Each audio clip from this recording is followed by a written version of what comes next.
History remembers empires. It builds statues for emperors. It writes volumes for generals. But once, just once, it paused to fear a woman. Not a queen in velvet robes, not a consort tucked behind palace walls, but a warrior wrapped in war paint, thunder in her voice and blood in her path. She did not inherit power, she seized it. She did not beg for justice, she demanded vengeance. And in doing so, she nearly collapsed the greatest empire the ancient world had ever known. Her name was Boudica, Queen of the Iceni, but titles don't explain her, blood does, fire does. In one furious campaign, she burned Roman cities to ash, slaughtered legions, and shattered the illusion of Rome's invincibility. This was not rebellion, this was retribution, and it came without mercy. What began as humiliation would become a war that scorched half of Roman Britain. The woman they whipped rose not with tears, but with an army. Her fury was not chaos, it was calculation. She struck like lightning, fast and precise. She chose her targets with intelligence. She led not from behind, but from the front, spear in hand, voice rallying warriors from a dozen tribes. She was a tactician. She was a symbol. She was a storm dressed in iron. And still, modern history forgets her. Historians will line libraries with the names of Caesar, Alexander, Hannibal. But Boudica? She waits in the shadows of forgotten scrolls. Her victories softened, her genius ignored. This documentary changes that. You are about to witness not a myth, but a war campaign. Not a footnote, but a force. Not a victim, but a commander. This is the unfiltered, unflinching story of the woman who made Rome bleed. This is the anatomy of rage, transformed into military strategy. This is the rise of a queen who turned mourning into mutiny, and mutiny into legend. One woman, one fury, and a war that nearly crushed an empire. The Rome she attacked would never fully recover, not in its spirit, not in its rule, and not in its memory. The scars Boudica left behind were not just on the earth, but in the soul of every empire that thought itself untouchable. This is not the beginning of a tale. This is the ignition of a war machine. Welcome to the reckoning. Part 1. The Sleeping Flame. Land of the Iceni. Before the war cries echoed and the blood soaked the soil, there was peace. Raw, primal, and fiercely protected. Welcome to Celtic Britain, a land untamed by empire, carved by rivers, forests, and defiance. Here, survival wasn't taught in schools. It was inherited through bloodlines and bound by loyalty. Dozens of tribes dotted this wild terrain, each guarding its corner with its own gods, customs, and iron will. But in the east, where the earth was fertile and the skies stretched wide, one tribe stood both proud and poised: the Iceni. The Iceni did not follow Roman order. They weren't chained to a senate or marching under foreign banners. They moved to the rhythm of their own drum, the old ways, the druidic laws, the warrior code. Their people rode with skill, hunted with precision, and debated not in courts, but around fires where warriors and elders shared equal voice. Their women were not silent. They led, they ruled, they fought. And among them was a queen in waiting, still unknown to history. Their homeland, in what is now Norfolk, pulsed with trade, wealth, and sacred traditions. The Iceni traded goods across tribal borders, metalwork, livestock, grain, while holding fast to autonomy. They had no kings crowned by Rome, no cities built by foreign engineers. Their settlements were open, earthy, alive with the pulse of the land. Every child learned the stories of their ancestors, not from scrolls, but from the mouths of the old. Knowledge was oral, power was lived. But it wasn't just culture that set the Iceni apart. It was their nerve. They played politics with calculated silence, neither provoking Rome nor submitting to it. When other tribes folded, the Iceni held their line. They accepted Rome's presence in Britain, but only on their own terms. It was a delicate balance of appearances and pride, tribute and resistance. To the Romans, the Iceni were cooperative. To themselves, they were simply undefeated. While southern tribes like the Trinovantes chafed openly against Roman taxes and troops, the Iceni watched, measured, and waited. Their leaders understood one truth: Rome didn't conquer with swords alone. It used roads, laws, and arrogance. But the Iceni knew something Rome did not. They knew the land, they knew each other, and they knew that freedom was not something given. It was something protected, tooth and nail. This land, this fierce independence, this fire beneath the surface, this was the world that would shape a queen. A world where nature ruled and nothing was promised. A world that demanded strength long before the storm came, before Boudica took her throne, before blood and empire collided. The flame had not yet erupted, but it had been lit. Sovereignty and strategy, the Iceni way. The Romans believed power came from conquest. The Iceni proved it could be preserved through cunning. While legions pushed west and governors carved Britain into districts, the Iceni did something no other tribe mastered at such scale. They survived the shadow of Rome without sacrificing their rule. Their secret? Not swords alone. It was wealth, leverage, and timing. Gold flowed through Iceni lands like veins beneath the earth. Their smiths were craftsmen of precision, producing intricate torques, brooches, and weapons that rivaled anything from Gaul or Germania.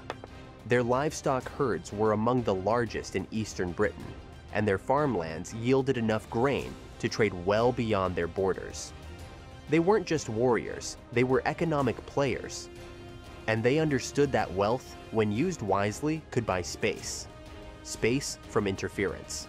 Space from domination.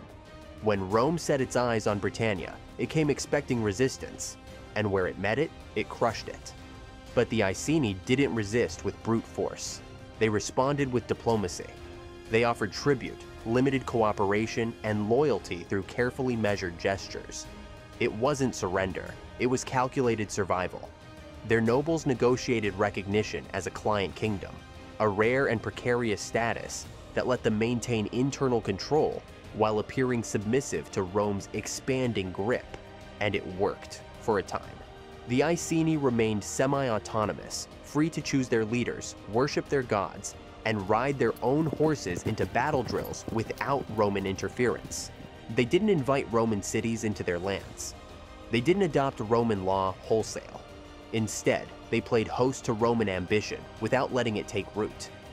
It was a masterclass in strategic balancing. Give just enough to avoid invasion. Withhold just enough to keep the soul of the tribe intact. Prasutagus, Boudica's husband and king of the Iceni, understood the stakes. He upheld this delicate alliance like a man carrying fire in one hand and oil in the other. To Rome, he was an ally. To his people, he was a protector. And while other tribes fell, either absorbed or annihilated, the Iceni thrived in the illusion of peace. But illusions don't last in empires. The smarter the Iceni played the game, the more dangerous it became. Rome's appetite for land and legacy didn't shrink, it grew. The death of Prasutagus would tip the scales, but until that moment, the Iceni stood as a rare example. A tribal kingdom that didn't kneel, didn't rebel, and yet kept their throne. Their sovereignty wasn't born from submission. It was preserved through strategy. A quiet, watchful, deliberate resistance. And behind that strategy was a queen waiting for history to need her. Iron in their veins, the military might of the Iceni. Before Rome ever felt the thunder of Boudica's charge, the Iceni had already carved their identity in steel. They were not a people of standing armies, but of mobile warfare, unpredictable, wild, and precise. Their military doctrine was not written in scrolls or manuals. It was inherited through generations, passed from war chief to apprentice, hammered into iron, and tested on the bloodied earth of tribal conflicts. The chariot was their signature weapon, not a relic of the past, but a perfected tool of war. These were not lumbering wooden carts.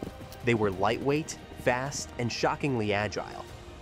Drawn by nimble ponies bred in the wet highlands, each chariot carried a driver and a warrior.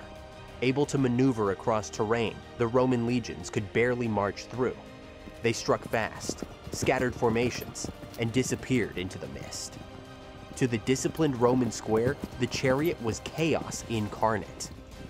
But it wasn't just about speed, it was the knowledge of terrain that gave the Iceni an invisible edge. They knew the marshes, the ridgelines, and the forests. They knew which bogs could swallow a man whole, which ravines could funnel a column into a death trap. Their warriors didn't wait on battlefields. They ambushed, flanked, and disappeared before retaliation. They weren't trying to outlast the Romans in open combat. They were trying to exhaust them, to make every advance a nightmare of uncertainty. Guerrilla warfare was not a backup strategy. It was the art of their survival. Raiding was done with precision. Scouts were the eyes of the tribe, moving silently miles ahead of the main force. Communications were passed through horn calls, fire signals, and coded symbols carved in bark. And every able-bodied Celt, man, woman, elder, was trained to defend the tribe when the signal came. The Iceni didn't wear standardized armor. Their warriors fought with spears, short swords, slings, and axes. Close, brutal weapons made for intimate war. Their paint wasn't just for intimidation. It marked bloodlines, clans, and kills. War was not a profession. It was a part of identity. And when a warband rode, it wasn't just a show of force. It was a living expression of culture, rage, and purpose. Rome underestimated this, again and again. They saw the lack of Roman order and assumed weakness. But the Iceni didn't need the precision of legions. They needed only one thing: the will to protect their land with every drop of blood they had left. And in the years leading up to Boudica's fury, the Iceni sharpened their blades, not just for defense, but for a storm that was already brewing. A storm no Roman map could predict. The economy of resistance, wealth, iron, and the power to choose war. The strength of the Iceni wasn't forged only in chariots and steel. It was built on wealth. Quiet, deliberate, calculated wealth. They weren't scavengers or savages. They were an economic force nestled in the eastern heart of Britannia, with networks of trade stretching across tribal boundaries and into Roman channels long before the first swords ever clashed. Their economy pulsed with the rhythm of iron. The Iceni were master metalworkers, not just crafting weapons, but producing tools, ornaments, and currency that circulated far beyond their borders. Their forges, often hidden near wooded glades and riverbanks, glowed day and night. Iron wasn't just a material, it was leverage, a symbol of sovereignty, a way to arm allies, buy peace, or prepare for war. And then there were the horses. Sleek, fast, and bred for battle, Iceni horses were among the finest in all of Britain. They weren't stockpiled for show, they were trained for speed, endurance, and combat. The Iceni didn't just ride, they moved with precision. Their cavalry and chariots formed a mobile economy of war. Every stable in Iceni land was a barracks in disguise. Coinage became another signal of independence. The Iceni minted their own currency, distinctive gold and silver coins marked with tribal symbols. These coins weren't just economic tools, they were declarations. Every minted piece told Rome and the neighboring tribes the same thing. We govern ourselves, we trade on our terms. And that message echoed louder with each coin that crossed a border. Unlike many tribes who depended on Roman favors or grain shipments, the Iceni were self-sufficient. Their lands were rich in agriculture, their storage facilities well stocked. Their economy wasn't just thriving, it was resistant. Resistant to pressure, to bribes, to dependency. That financial freedom gave them time to observe, to calculate, and to build a hidden arsenal beneath a mask of diplomacy.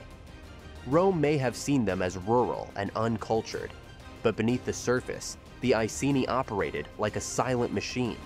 Their economy gave them something far more dangerous than brute strength.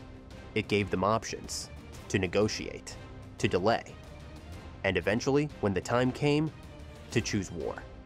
And that choice would come. Because no matter how strong a tribe is in wealth, No matter how self-reliant it becomes, when empire demands submission, freedom has a cost. The Iceni were preparing to pay it in full. Daughter of the Storm.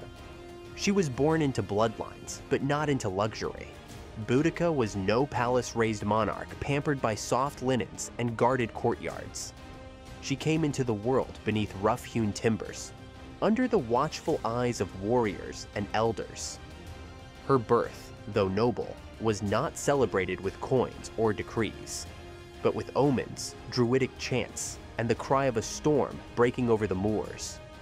Among the Iceni, lineage mattered, but so did spirit. And even as an infant, some said the air around her never sat still. She was the daughter of a ruling house, one of few tribes where noble women could wield the same authority as men. Her family traced their line through warrior chieftains, respected for their courage in battle and their cunning in politics. This legacy wasn't embroidered into tapestries. It was carved into shields, worn in scars, and spoken into the ears of every child at the fireside. In Boudica's case, it was also burned into her identity. Expectations were not placed gently on her shoulders. They were hammered in, one lesson at a time. From a young age, Boudica was taken under the wing of the Druids, not as a priestess, but as something rarer. The Druids were the gatekeepers of knowledge, feared and revered as judges, healers, and philosophers. They believed wisdom was not simply to be memorized. It had to be lived, defended, and passed on through iron will and unbreakable memory. Boudica learned history not from books, but from voices. Stories were sacred. Each tale was a map of past mistakes and future warnings. To forget was treason. To remember was power. She was trained in oratory, a skill more potent than any weapon. To speak well was to rule well. To rally a crowd, to call men into battle, to shame tyrants and embolden allies. These were skills no less valuable than swordplay. Her voice was shaped through firelit debates and public councils, where even as a girl she was allowed to speak. Not as a novelty, but as a warrior in the making. She didn't whisper from behind her father's seat. She stood in front of it, learning how to argue, how to win hearts, how to command without asking for permission. But while her mind was forged in words, her body was tempered by action. Boudica trained alongside the sons of noble houses. There were no allowances for gender, only results. She rode before she could reach the stirrups, mastered the blade before she was strong enough to hold it steady. She was taught to fight, not for sport, but for survival. Her instructors were battle-hardened veterans, and their lessons were brutal. Combat was not a dance. It was a test of nerves, instinct, and endurance. And she never backed down. By adolescence, she was already an accomplished rider, capable of controlling war chariots at full gallop through narrow forest paths. She could fire a spear with precision while standing on a moving platform, her braids lashing like whips in the wind. In drills, she was relentless, quick to adapt, quick to strike. Other girls were married off. Boudica was sharpened. Her defiance wasn't rebellious, it was expected. In her tribe, strength was admired. In her bloodline, it was demanded. Her education extended beyond tactics. The Druids taught her war ethics, when to kill, when to spare, when to strike terror, and when to inspire. War was not chaos to them. It was a ritual, a message. Every battle was a story in motion. Every act of violence carried meaning. She was trained to see not just how to destroy, but why, and to understand the consequences. These lessons etched themselves deep into her core, giving her the discipline many of her enemies would never expect. She would learn when to burn a city, and when to let it stand as a warning. Through these years, Boudica absorbed more than training. She absorbed identity. The oral tradition of her people wasn't a pastime, it was survival. History was carried in chants, passed down from mouth to mouth, unchanged for generations. And in those stories, women were not footnotes. They were champions.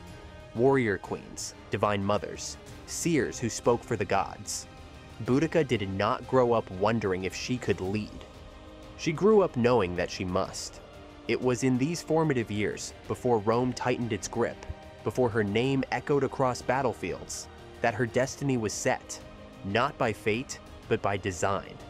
The girl who rode through lightning storms without flinching, who trained her voice as sharply as her spear, who memorized generations of law, poetry, and warfare. She was not waiting to inherit a throne. She was preparing to challenge an empire. And when the storm finally came, it wouldn't surprise her. Because she had been born in it, and taught relentlessly how to ride through its heart. Introduction to King Prasutagus, his pragmatic reign, Roman alliance, and domestic politics. Before the chaos, before the lash and the war cries, there was Prasutagus, a man not remembered for conquest or speeches, but for holding back a storm longer than anyone expected. He was king of the Iceni by tradition, not by Roman appointment. And unlike the warlords who craved fame or defiance, Prasutagus played the long game. He ruled not with the sword, but with caution sharpened by instinct. And in a world where Rome was swallowing territory like wildfire, his restraint kept his people from being the next spark. Prasutagus didn't rise from rebellion. He wasn't a hero forged in a single decisive battle. He earned his position through bloodline and the consent of his nobles. But more than that, he kept it by reading the winds of empire. Where other tribal kings challenged Rome and fell, he extended a hand and made it look like loyalty. But it wasn't submission. It was survival. Rome wanted tribute, not trouble. And Prasutagus understood that appearances could protect autonomy. He offered allegiance, but never gave Rome a foothold in his court. His alliance with the Romans was calculated to the inch. He allowed certain roads. He permitted a few trade routes. But he never invited a Roman magistrate into his council. His territory remained his. His warriors answered to no foreign command. The Iceni's coin still bore their own symbols, not Caesar's face. And while governors in Londinium boasted of their influence, they knew better than to test Prasutagus's limits. He had no illusions about Rome's ambition, but he also knew how to stall it. Domestic politics under his rule were less about peace and more about delicate equilibrium. The Iceni were not a tribe built for passive obedience. They were proud, diverse, and fiercely tribal. Factions existed, old bloodlines jockeying for influence, druidic leaders safeguarding sacred sites, warrior bands demanding resources, and trade elites eyeing Rome with suspicion. Prasutagus didn't crush these voices, he balanced them. He brokered compromises between druidic tradition and economic progress, between warriors itching for glory and elders preaching caution. He was not charismatic in the traditional sense, but he was respected for one reason. He kept the tribe free. At home, his leadership was not absolute. The Iceni political system allowed space for noble families to challenge decisions. Power was shared, sometimes grudgingly, through tribal assemblies and councils of elders. Boudica, even before becoming queen, had a seat in these discussions, not because she was his wife, but because she earned her place. Their relationship was unusual by Roman standards. It wasn't one of dominance and subservience. It was one of mutual strategy.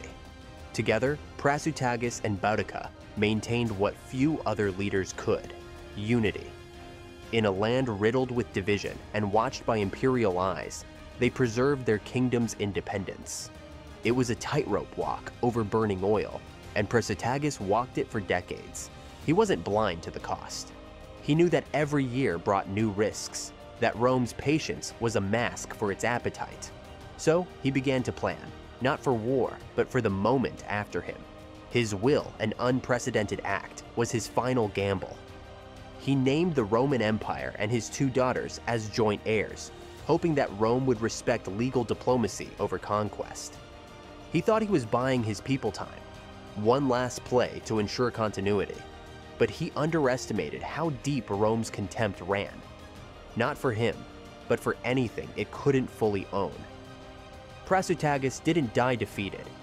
He died believing he had delayed the inevitable long enough for the next generation to choose its own path.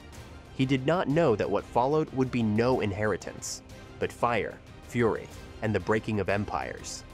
Power sharing between Boudica and Prasutagus, a rare dynamic in ancient power structures. In most corners of the ancient world, queens were symbols, decorated, married, and silenced. But in the court of the Iceni, Boudica was no shadow to her husband.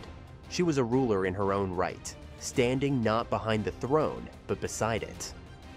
Prasutagus may have worn the crown by birth, but Boudica held the weight of it with him, sometimes against him.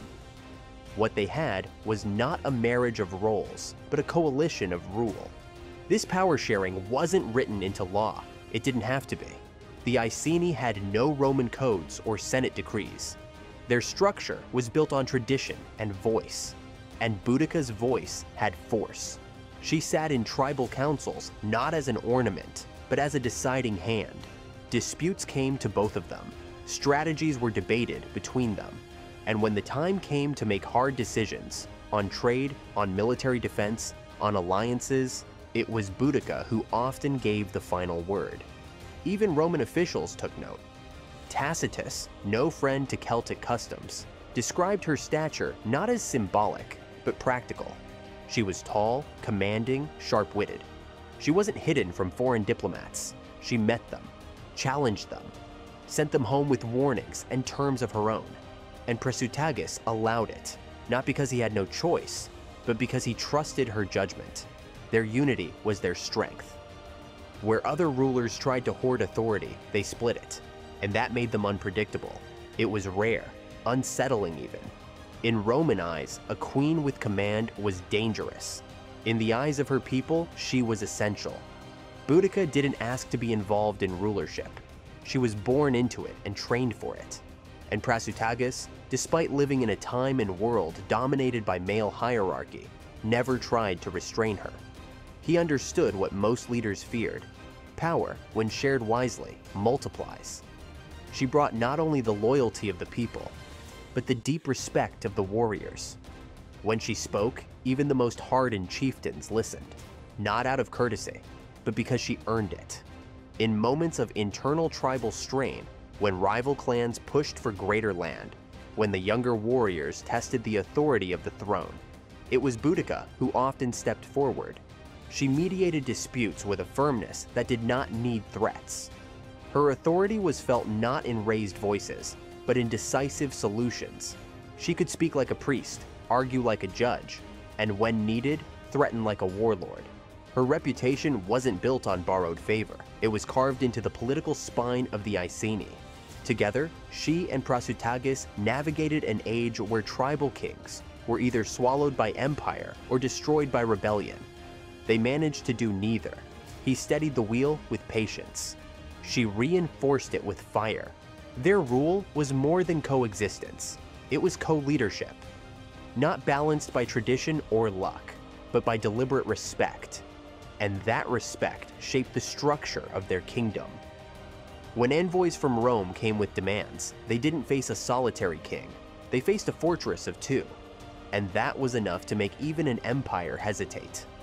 Until one day, it didn't. And the cost of ignoring that power would change the history of Britain forever. Part 2. Ashes of Peace. Rome's broken word. Prasutagus died without war, but his death was the beginning of one. No rider galloped to announce it.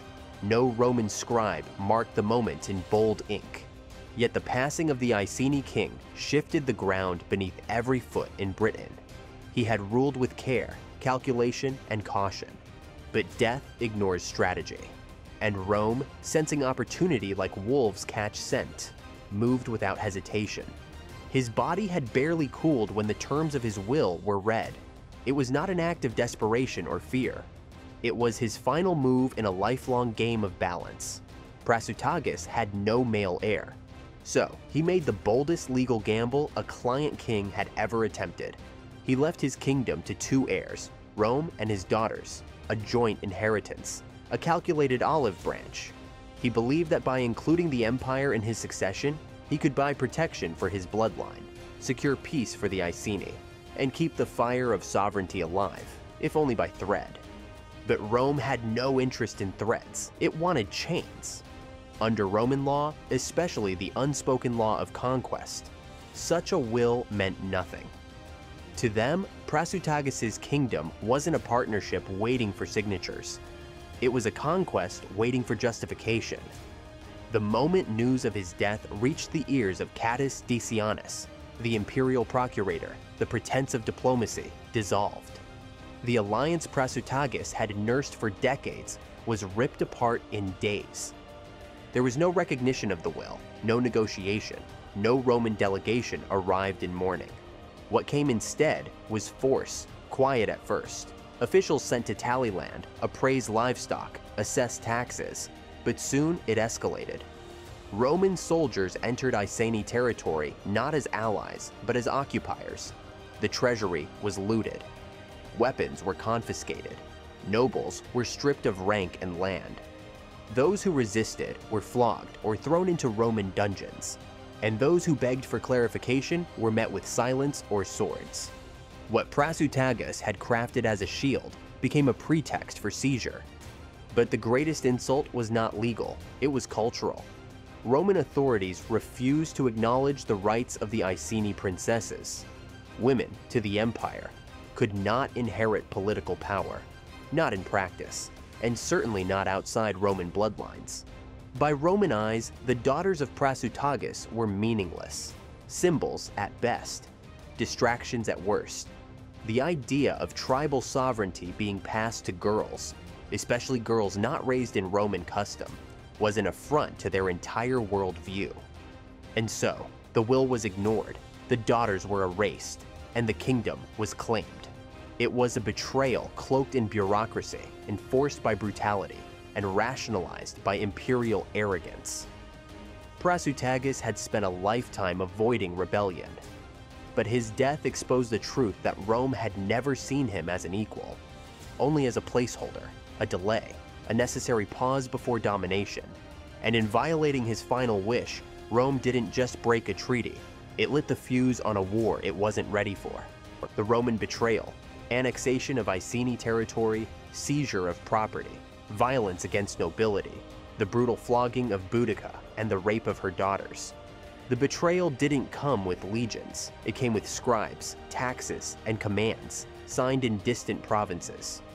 Rome didn't march into Iceni lands under banners. It walked in with scrolls, declaring what was no longer theirs. The territory was no longer a client kingdom. It was annexed, absorbed, dissolved into the empire with no vote, no treaty, and no warning. Prasutagus' death gave Rome the excuse it had been waiting for, and they wasted no time showing the Iceni what a Roman inheritance truly meant. First came the administrators. They drew maps over tribal borders, renamed towns, and replaced local law with imperial edicts. They labeled Iceni farms as Roman land and demanded taxes from men who once governed them. The tribal council was dismissed. Noble homes were invaded. Weapons were confiscated. Wealth wasn't negotiated, it was stolen. Iceni gold, livestock, even ceremonial swords were carted off under armed guard. To Rome, this was just another transfer of power. To the Iceni, it was daylight robbery at the end of a handshake. Resistance, even in the form of words, was punished brutally. Nobles who questioned the new order were arrested or executed. Entire families lost their land overnight. Fields were seized, villages dismantled, sacred groves cleared to make room for Roman supply stations. Elders were dragged from their homes, stripped of status, and in many cases, publicly humiliated. The message was clear: your past is over, your customs mean nothing. You are now subjects, not allies. But it didn't end with land or status. The Romans wanted obedience, and they demanded it with violence. When Boudica confronted the new Roman magistrates to protest the betrayal of her husband's will, she was not treated as a queen. She was treated as a nuisance. Her demands were not debated, they were dismissed, and then, without warning or hearing, Roman soldiers stormed her home. Her guards were beaten, her estate looted. She was stripped of her title, dragged into the street, tied to a post, and flogged. In front of her people, in front of her children, in front of the gods. The lashes were not for punishment, they were for dominance. Rome needed to show that even a noblewoman, even a queen, could be broken in public. But they didn't stop with her. While Boudica's back was torn open by Roman whips, her daughters, both teenagers, were dragged away and raped by soldiers. Not as a crime of war, but as a deliberate statement of conquest. What they inflicted on those girls was not an act of lust. It was political terror, a weapon, a message, a calculated move to shame the family, erase their claim, and bury any chance of uprising beneath blood and silence. But they miscalculated. Rome believed fear would bring obedience, that pain would end resistance, that humiliation would crush the Iceni into submission. They did not understand what they had unleashed, because the queen they thought they had silenced wasn't broken. She was transforming. And her daughters, marked by violence, were no longer just heirs. They were witnesses to a crime that would fuel a rebellion unlike anything the empire had ever faced. Roman governor Catius Decianus's arrogance and cruelty. The triggering moment, humiliation, became fury. In the chaos that followed Rome's annexation of Iceni land, one man stood at the center of it all, Governor Catius Decianus. He wasn't a general or a soldier. He didn't command legions or lead men into battle. He didn't need to. His weapon was bureaucracy. His strategy was contempt. While others in Roman Britain sought to expand influence by force, Decianus ruled by degradation. His orders didn't simply enforce Roman law. They crushed spirit. Catius Decianus believed himself above diplomacy. In his eyes, the native tribes weren't subjects to govern, but obstacles to dismantle.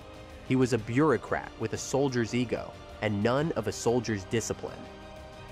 The power he wielded came from the emperor's seal, and he used it like a blade, cutting down opposition with tax penalties, forced conscription, and property seizures. Under his hand, tribute wasn't collected. It was looted. And justice wasn't administered. It was denied outright. Where his predecessors had worked cautiously to keep tribal leaders cooperative, Decianus acted with open disdain. He mocked local traditions. He refused to meet with tribal councils. He replaced experienced envoys with corrupt aides, more loyal to his coin than to his orders. Even Roman citizens in the province quietly warned that his rule was volatile. But he didn't listen. He didn't believe a tribal revolt was possible. Not in a province so civilized, not under his watch. He underestimated everything. When Boudica was whipped, when her daughters were assaulted, Decianus didn't offer apology or punishment. He didn't even acknowledge the brutality. Instead, he issued new tax demands. He seized more land. And when protests came from surviving Iceni nobles, he responded with more arrests. Entire villages were fined for defiance. Tribal messengers were denied audience.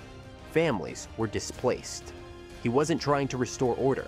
He was daring the tribes to resist, believing they wouldn't. That was the trigger. Up to this point, the Iceni had endured. They had tolerated the annexation, swallowed the theft, even endured the violence with silence. But Decianus didn't just take their land. He tried to erase their pride.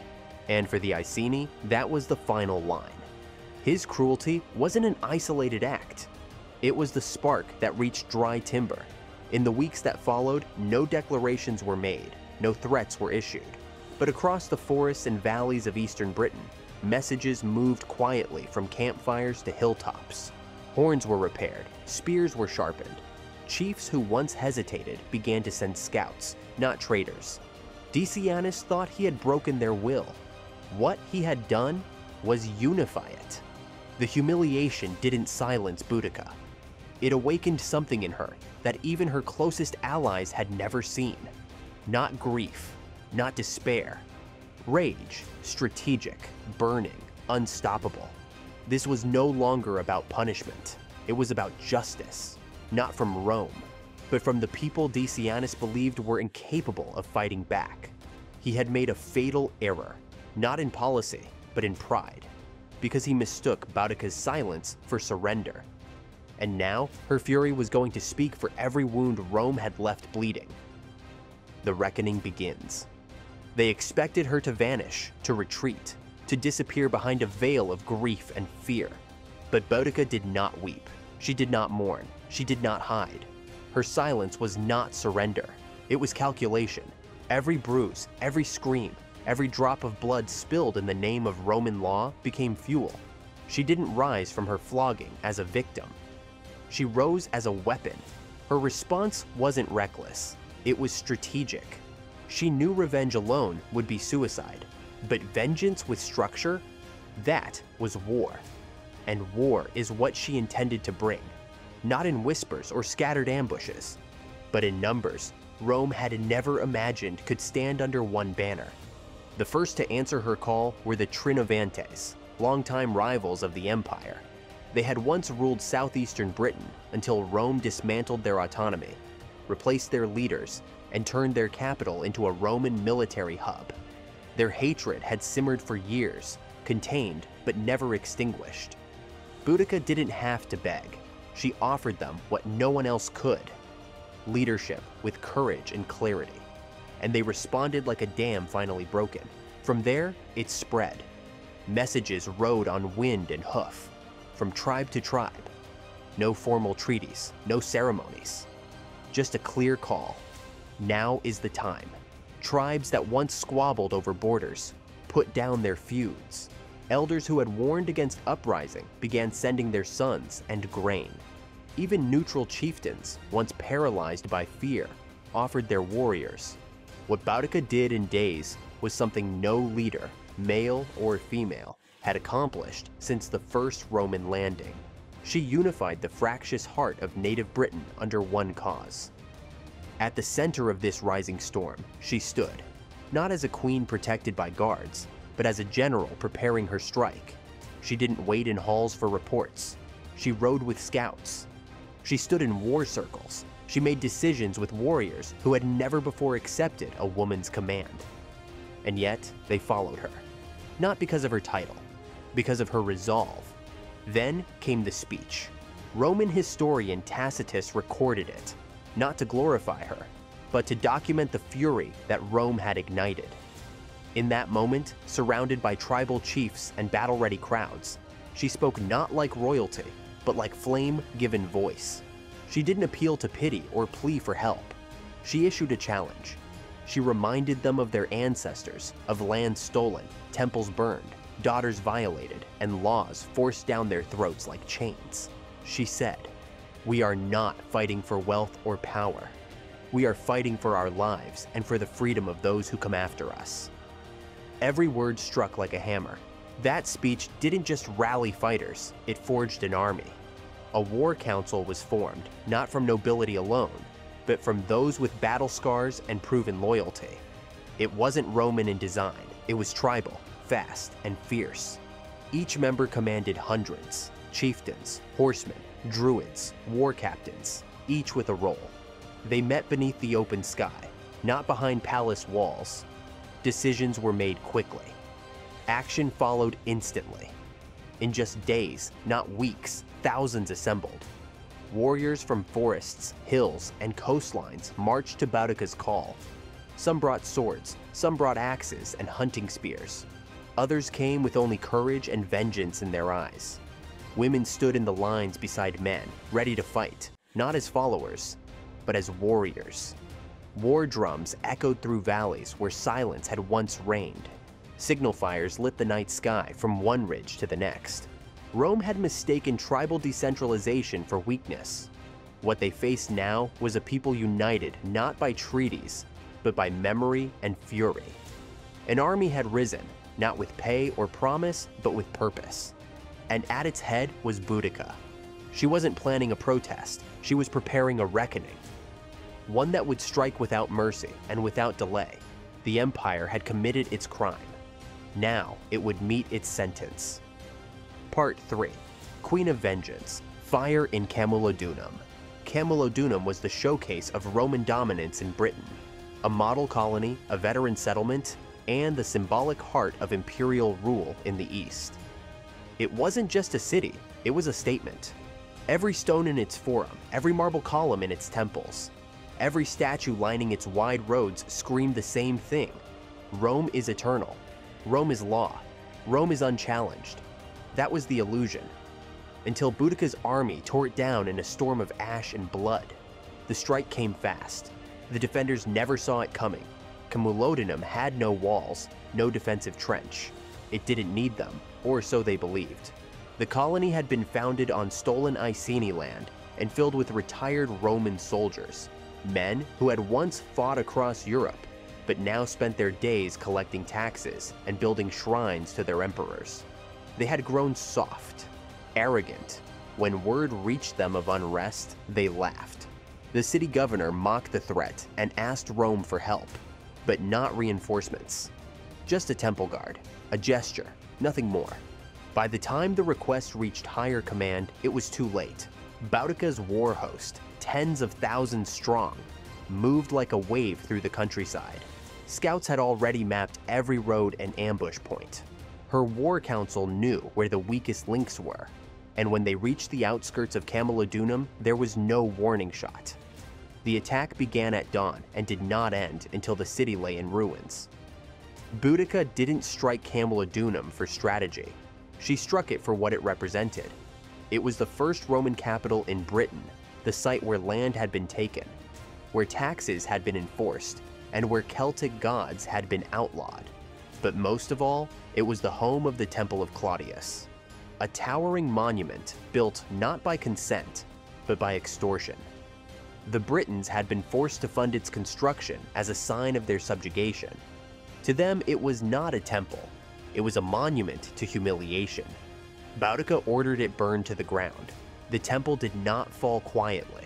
Roman officials, priests, and settlers barricaded themselves inside, believing divine protection would hold back the flames. It didn't. Boudica made no attempt to breach the walls with siege weapons. She surrounded the building, set fire to its foundations, and waited. The smoke choked the sky. The screams echoed for hours. When the roof collapsed, it wasn't just architecture that fell. It was the myth of Roman invincibility. The psychological blow was no accident. Boudica understood the power of fear. She didn't just attack soldiers, she targeted symbols. The destruction of statues, altars, and Roman houses wasn't looting. It was ritual. Each torch thrown into a government building told every native watching, Rome can be broken, their laws can burn, their shrines can bleed. This wasn't rebellion. This was psychological warfare, executed with the precision of a veteran commander who knew exactly how to shatter morale. The Roman garrison stationed at Camulodunum was small, ill-prepared, and hopelessly outnumbered. Most were auxiliary troops, not even full legionaries, scattered and stunned by the speed of the assault. They had no defensive fallback, no fortification. When they attempted to organize resistance, they were cut down by waves of tribal warriors fighting with coordinated fury. The Roman formations, trained for open field battle, collapsed in tight urban alleys and burning streets. Survivors tried to flee, but Boudica's forces had already sealed the roads.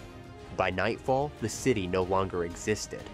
Every Roman citizen, every settler who had mocked the Iceni, every official who had enforced the taxes, every soldier who had carried out the empire's punishments, they were dead, burned, hacked, crushed. There were no prisoners. There were no survivors to tell the story from within the walls. Only smoldering ruins and ash where once stood Rome's proudest colony. The massacre was complete. But to Boudica, it was not excess. It was message. This was the beginning of her campaign, not its peak. She had shown the tribes that Rome was not a god. It could bleed. And she had shown the empire that its arrogance would be repaid in fire. Camulodunum was no longer a city, it was a warning. And she was just getting started. The massacre at Londinium. Governor Gaius Suetonius Paulinus had seen war. He was no stranger to rebellion. At the time Boudica struck Camulodunum, he was far away, leading a brutal campaign across the island of Mona, modern-day Anglesey, where he had just burned down sacred druidic strongholds. But as reports of the uprising reached him, he made a decision that would alter the course of history. He turned back, racing east toward Londinium, but not to defend it, to abandon it. Suetonius saw what others didn't. He understood that defending Londinium with a limited force would be a suicide mission. The Roman army in Britain was scattered, and his men, hardened but few, could not hold a city that was already surrounded. So he made the cold call. Evacuate the officials, withdraw the legions, and regroup. Londinium was not to be saved.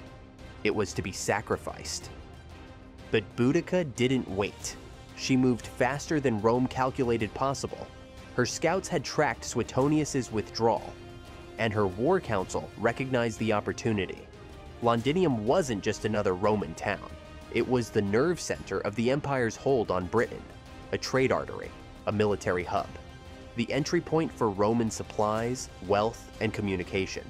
Destroying it would do more than hurt Rome's pride. It would collapse its logistics.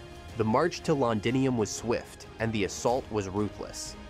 By the time her forces arrived, the city was already on edge. Word of Camulodunum's destruction had spread. Some citizens fled. Others stayed, believing the Roman garrison left behind would protect them. They were wrong. Boudica's army met almost no organized resistance. What remained were merchants, magistrates, traders, and families. Representatives of the empire, rich in coin, but empty of defense. There were no negotiations. The attack was launched with purpose. Buildings were looted, then set ablaze. Roman warehouses holding weapons, grain, and silver were seized and destroyed. The treasury, filled with tribute and trade profits, was emptied in hours. Its contents burned or distributed to tribal warriors as spoils of justice. Roman homes were stormed, villas torn apart, and records of taxes and property rights incinerated in the streets. Everything that linked Londinium to the empire was reduced to smoke and memory. But the violence didn't end with fire. Boudica ordered executions, not indiscriminate, but symbolic. Roman officials were targeted first: magistrates, tax collectors, imperial scribes. They were dragged from hiding and put to death publicly in front of the very people they had once ruled. Wealthy settlers, those who had benefited most from Roman occupation, were shown no mercy. Some were crucified. Others were burned alive in their homes. It wasn't chaos, it was judgment. To the Romans, this would later be called barbaric, but to the tribes, it was balance. Boudica was delivering what the empire had long denied: accountability. These were not acts of blind fury. They were deliberate. The same precision she used to build an army, she now used to dismantle the heart of Roman control. And then the city vanished. In less than a day, Londinium ceased to exist.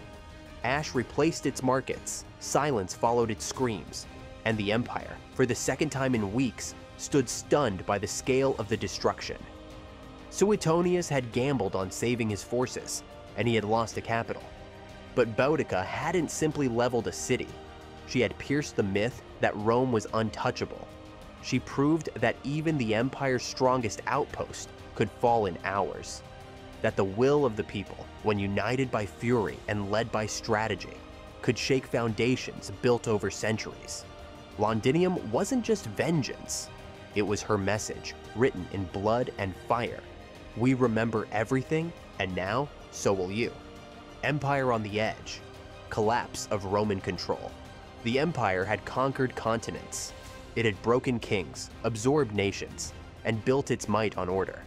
But in Britain, that order had ruptured.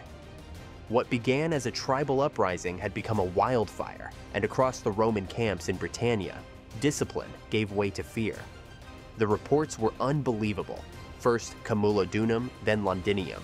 Entire cities leveled, populations wiped out. And now, even Verulamium was falling. Word spread fast, but clarity never arrived. Tribunes barked confused orders. Centurions paced sleepless through camp lines. In every outpost, the mood shifted from concern to panic. Garrisons once secure began reinforcing gates. Soldiers dug ditches around their own barracks. Supply caravans rerouted to avoid tribal territory. and still, no one knew where Boudica would strike next. The death toll was staggering. Over 70,000 Roman citizens, settlers, officials, veterans, and their families slaughtered in a matter of weeks. These weren't battlefield casualties. These were civilians executed in homes, forums, and temples. Never before had Rome witnessed such a rapid and total collapse of its authority in a province it considered pacified. In Rome, Emperor Nero paced marble corridors in disbelief. The illusion of control had shattered. The provinces were watching. Senators debated abandoning Britain altogether. Advisors whispered what was once unthinkable. Maybe the island wasn't worth the cost. Nero, obsessed with his image and legacy, saw only disaster. Every messenger from Britannia brought worse news. His trusted governor was on the run, cities burned, treasuries lost. And the woman responsible still marched freely, unchallenged, unpunished. Britain had become a liability, but the real damage wasn't just in the bodies. It was in the breakdown of the empire's machine. Roman logistics, built on paved roads, mapped supply chains, and secure checkpoints, now faced a total disruption. Tribal ambushes hit food convoys. Messenger routes were cut. Bridges were sabotaged. Roman troops lost contact with each other across short distances. Nothing moved without risk. Every delay meant fewer rations, fewer reinforcements, fewer options. Command infrastructure was crumbling. Officers in isolated camps issued conflicting directives. Some fortified in panic. Others abandoned posts.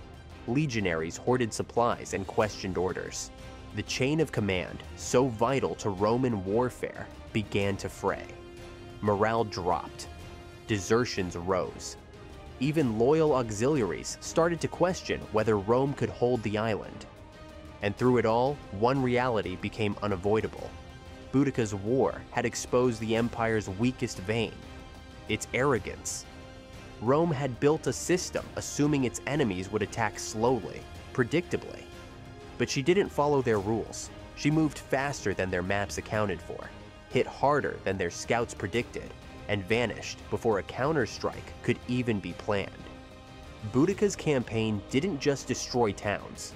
It shattered the myth of imperial stability. She had turned Roman precision into chaos, strategy into reaction, dominance into desperation. And now every province governor across the empire was watching. Because if a woman with no legions could push Rome to the edge, what else was possible? Boudica's War Council. The fires across Britannia still smoldered when the War Council gathered.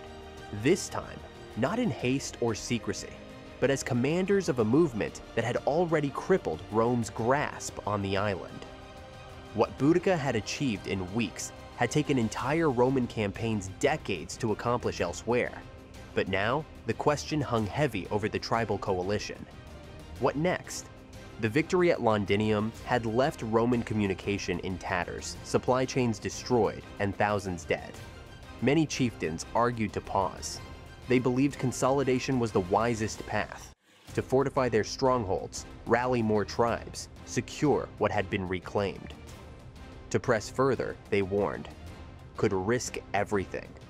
Some had begun fearing a Roman counterattack, whispering that Suetonius, now regrouping to the west, would strike back with vengeance of his own.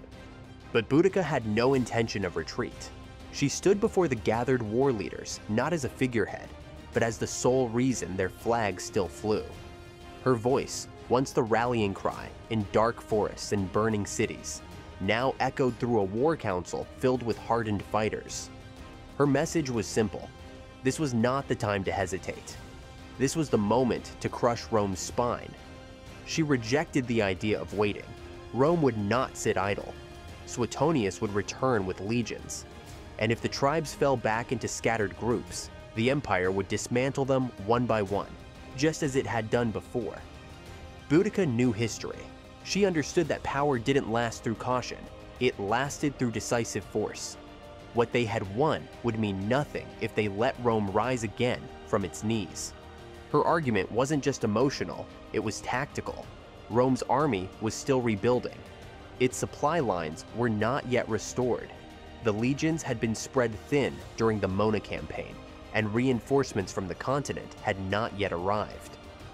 This was the one moment in the entire history of the Roman occupation when a field army could be met and possibly destroyed before it had fully assembled. Boudica proposed to face it head-on. The decision shocked some in the council.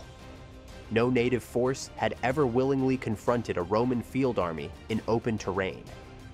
Tribal tactics were built around speed, surprise, and terrain. Rome thrived in open ground, yet Boudica believed they had the numbers. Tens of thousands, some said over 100,000 warriors, stood ready. The sheer size of her force had never before been brought to bear in a single decisive strike. Now, she would do what no British leader had ever done.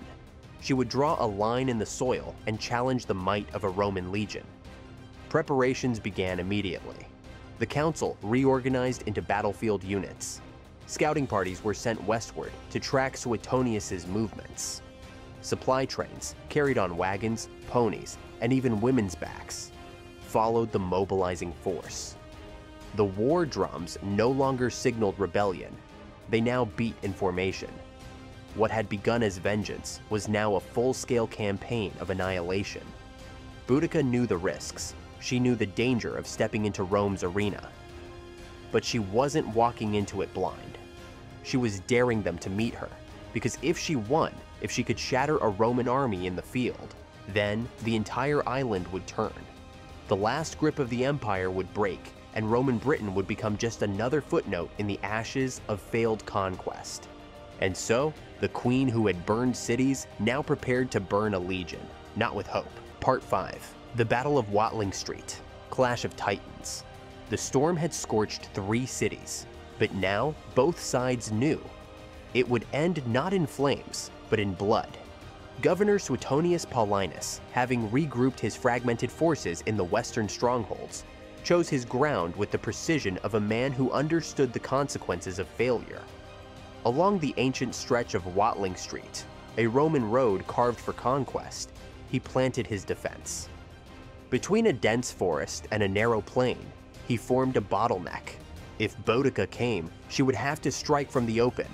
Suetonius had barely 10,000 men, veterans of the 14th Legion, a detachment from the 20th.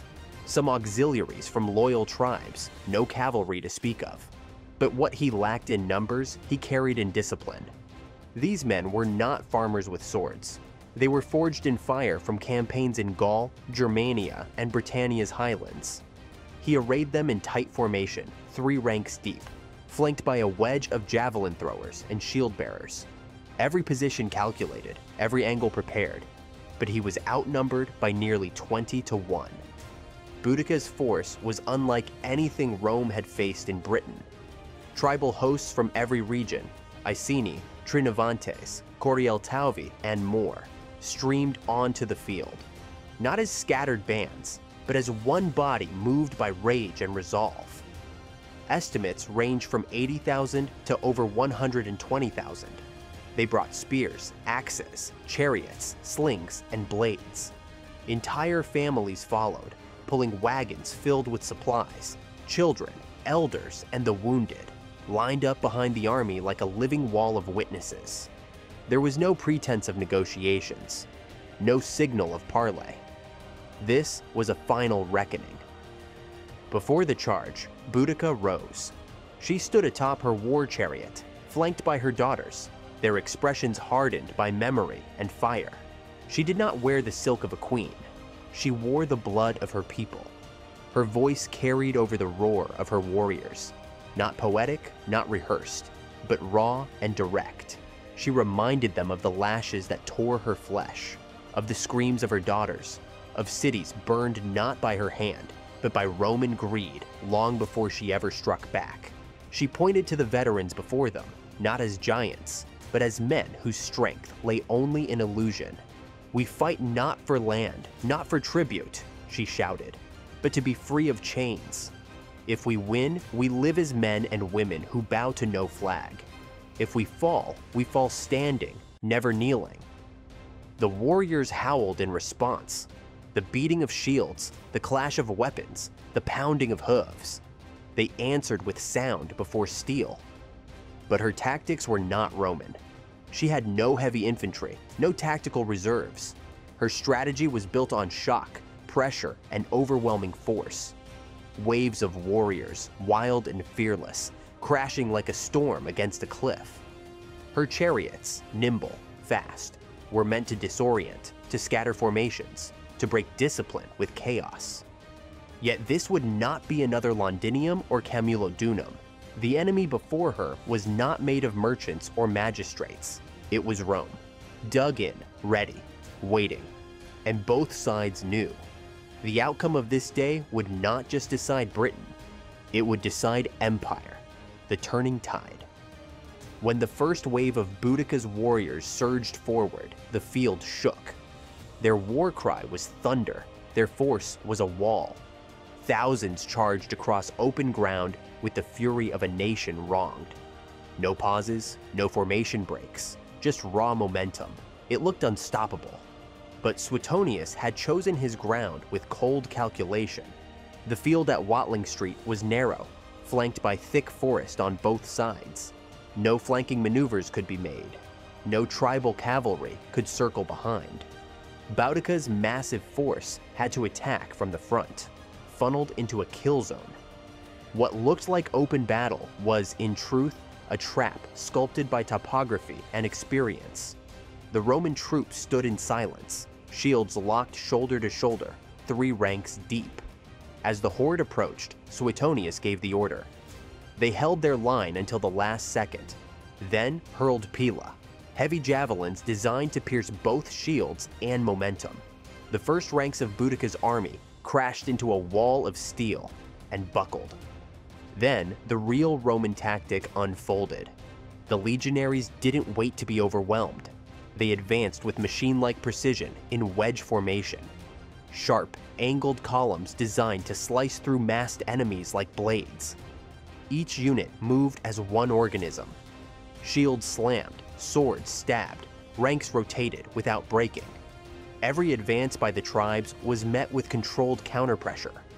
Where Boudica's army relied on numbers, Rome relied on discipline. The narrow terrain choked her advantage. Warriors at the rear couldn't reach the front. Chariots became useless in the tight quarters. Screams and commands were drowned in chaos. Those closest to the Roman line fought with bravery, but lacked coordination. Tribal formations, built on impulse and spirit, began to crumble under the unrelenting precision of Rome's blade and shield rhythm. Bodies piled, blood slicked the ground. Still, more Iceni and allied tribes rushed forward, but they had nowhere to go. The wagons parked at the rear, intended as a mobile fortress and symbol of unity, now became a trap. Retreat was blocked. Panic began to ripple through the back ranks. Fear broke the rhythm of the assault. Warriors turned to flee, only to be crushed against the very crowd behind them. Suetonius saw the shift. His officers gave no speeches.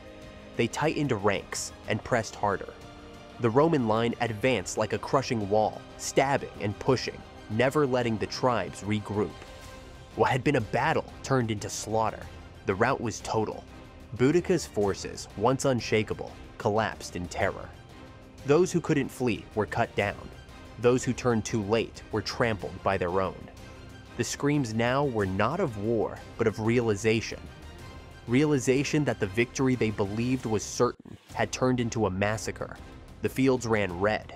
By nightfall, tens of thousands lay dead. Roman casualties were minimal. The empire had taken the full force of native rebellion and survived. But victory didn't come with celebration. The cost was too visible. The ground itself was a graveyard. And the queen who had burned cities now faced a silence heavier than ash. Boudica's momentum, built on fire and vengeance, was broken, not by strength alone, but by strategy, terrain, and the brutal rhythm of Roman warfare. She had challenged an empire in the open and learned that in Rome's arena, fury alone would not be enough. The uprising was not yet over, but the tide had turned. Part 6, Fall, Not Defeat. Aftermath of Watling Street.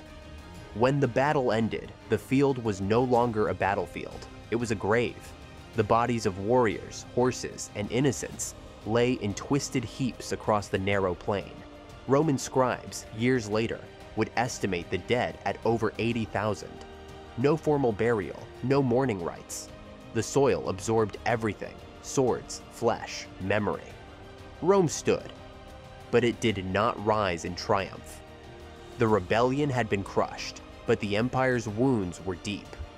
Across the province, cities that once flew the Roman eagle were reduced to ash and ruin. Camulodunum, Londinium, Verulamium, emptied by fire and blood. Even the Roman survivors who cheered Suetonius's victory did so with guarded hearts. The legions had won the day, but the idea of Roman invincibility had died long before the first pila was thrown. And as for Boudica, she vanished. No captive, no body presented in chains, no triumphal procession in Rome. The accounts of her end are contradictory. Roman historian Cassius Dio claims she took poison, choosing death over dishonor. Tacitus suggests she may have died from illness or wounds shortly after the defeat. Others say she escaped into the wilderness, never to be seen again. What is certain is this: Rome never captured her. She left no tomb, no trial, no public end, just legend. Even in defeat, she kept the final word for herself. In the weeks that followed, Roman forces moved quickly to reassert control. Garrison towns were reinforced, roads cleared. Rebellious villages either submitted or were destroyed. But the tone had changed. Rome no longer ruled with absolute arrogance in Britannia. It ruled cautiously. Every tribal assembly was monitored. Every whisper of unrest was documented. Rome had won, but it feared the silence that followed. The shadow of the uprising reached all the way to the imperial court. Nero, still early in his reign, was furious. Not at the tribes, but at his own administration. The scale of the rebellion had embarrassed him on a global stage. His governors had underestimated the tribes. His procurators had abused their authority. The policies that sparked the war had come from greed, not necessity. Nero responded with sweeping changes. Catus Decianus, whose cruelty helped ignite the revolt, was quietly removed and never returned to public office. New officials were installed, more diplomatic, less brutal. Governance in Britannia shifted, taxes were lowered. Client kings were given more autonomy. Rome began to consult, not just command. The memory of the revolt haunted every future edict. No one wanted to provoke another Boudica, and they never forgot that for a moment in time, an empire with legions, roads, and laws was brought to its knees by one woman who refused to stay silent. One queen whose fall came not as surrender, but as the final strike in a war she had already won in spirit, war without her. Boudica was gone, but the war she started didn't vanish with her. The legions might have buried her warriors, but they couldn't bury the fire she lit. In the hills, forests, and coastal villages of Britain, her name carried power. Mothers whispered it to children.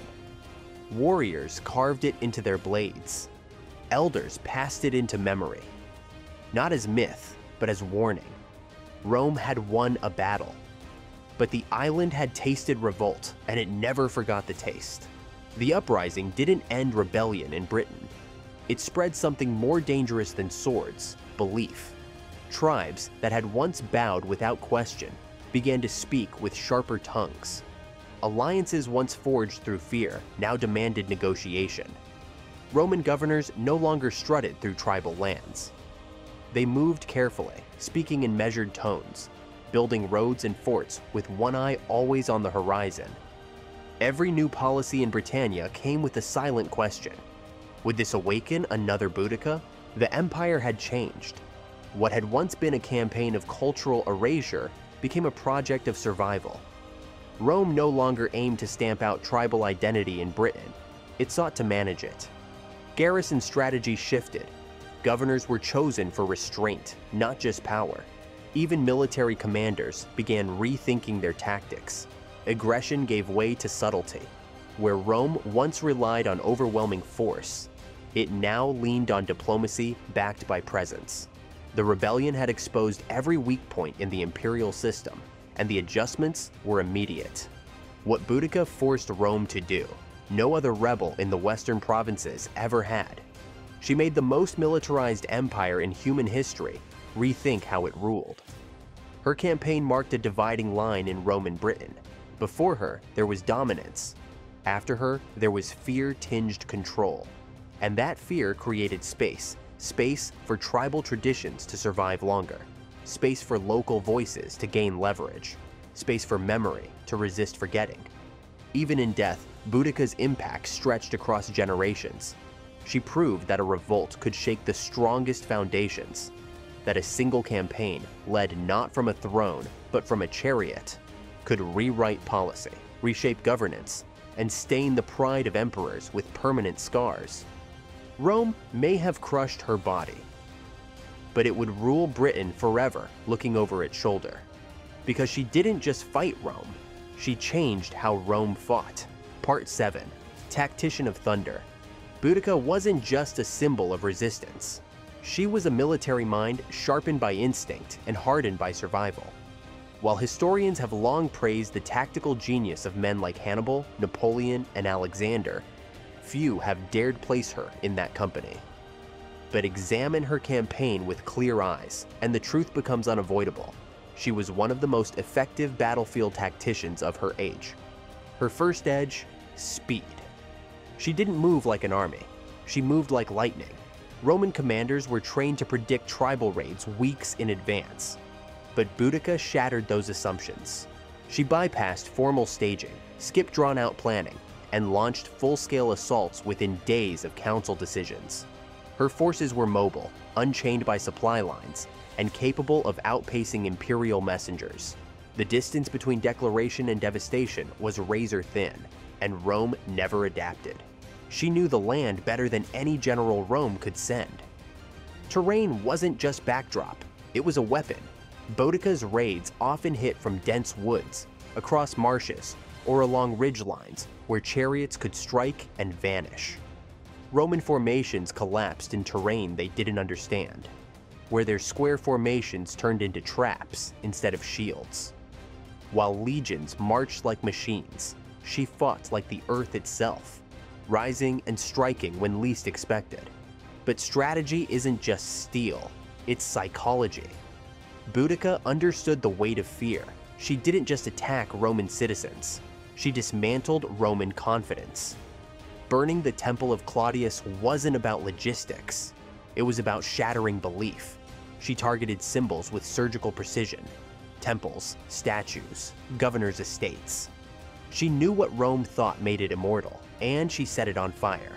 Every assault said the same thing: your gods can't save you, your titles mean nothing, and your laws hold no power here. Her mobilization rate was unmatched.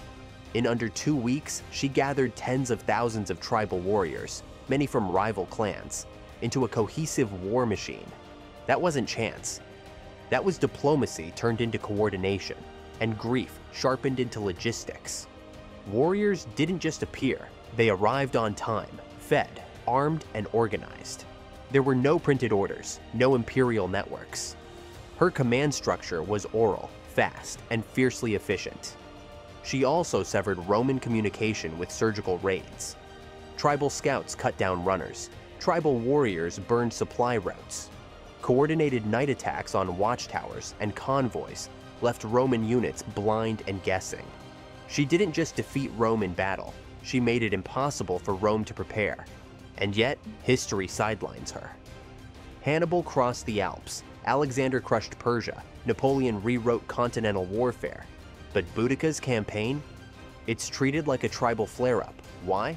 Because she was a woman, because she lost, because she fought against empire, not for one. But look closer. She fought with less, moved faster, adapted quicker, and nearly crippled the most advanced military system of her time. And she did it without formal training, without a royal military academy, without a senate. She deserves her place, not as a footnote, not as a rebel queen, but as a tactician of thunder, a battlefield commander whose campaign forced one of history's greatest empires to rethink how it conquered and how it survived. She wasn't just fighting for land. She was teaching Rome what it feared most, that the right leader with the right rage in the right moment could make the whole world tremble. Part 8. Queen of Legacy. Her war ended in blood, but her story never stopped moving. Though her body was lost to time, her presence survived, in fear, in fire, and in the fragile words of Roman historians who tried to contain her. Tacitus, writing as the son-in-law of the very governor who crushed her, preserved her speeches and her rage with a strange mix of caution and awe. Dio Cassius, writing later from a safer distance, described her with poetic dread, a towering woman with eyes that pierced like flame and a voice that shook men into silence. These weren't tributes. They were confessions. Even her enemies couldn't erase her. They had to explain her. But for centuries, those accounts sat in the shadows. Her name lingered on the edges of history, more whispered than spoken. Empires rose and fell. Kings ruled and died. And still, the memory of the warrior queen waited, buried beneath the rubble of Roman pride and forgotten manuscripts. Then came the Victorians. In the 19th century, as Britain reimagined itself as the new empire on which the sun would never set, it looked backward in search of its origin myths. And there, waiting in the bones of early conquest, stood Boudica. The woman who had once brought Rome to its knees was reborn, not as a rebel, but as a national heroine. Writers, artists, and politicians claimed her as proof that Britain's spirit of resistance predated the crown itself. She became the symbol of unity, courage, and indomitable will. Her pain was rewritten as prophecy. Her revolt became inspiration. In 1902, a statue was raised in her honor at the edge of the River Thames, near Westminster Bridge, just steps away from the seat of British power. There she stands atop her war chariot, bronze wheels arched in motion, eyes fixed on eternity, flanked by her daughters. The very place where Roman rule had once claimed supremacy was now guarded by the ghost of the woman who defied it. Tourists pass by her. Politicians walk beneath her shadow. Few grasp how much it costs for her to stand there in that form. But her image keeps shifting. To some, she is a freedom fighter. To others, a mother avenger. In times of war, she is remembered as a general. In times of political unrest, as a symbol of rebellion. And in the margins of history books, she remains a complicated question. Where does vengeance end and justice begin? Was she too brutal to be a hero, or too brave to be forgotten?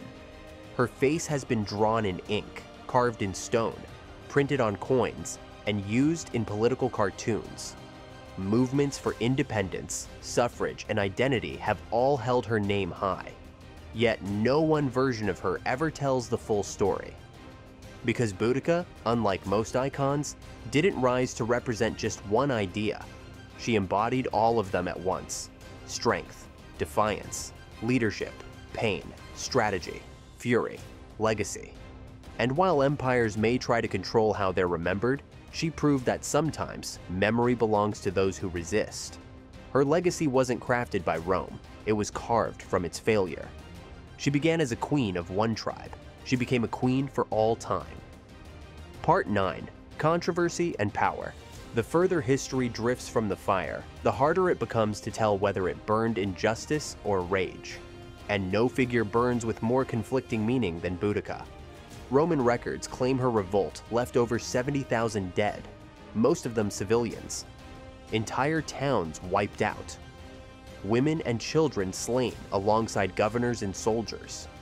According to the Roman narrative, her campaign was a fury unchained, less a war for freedom and more a purge by blood. Tacitus painted her as formidable but dangerous. Cassius Dio described massacres, torture, human sacrifice. But these were not neutral voices. They were imperial scribes, writing for an audience that needed to believe Rome was the victim.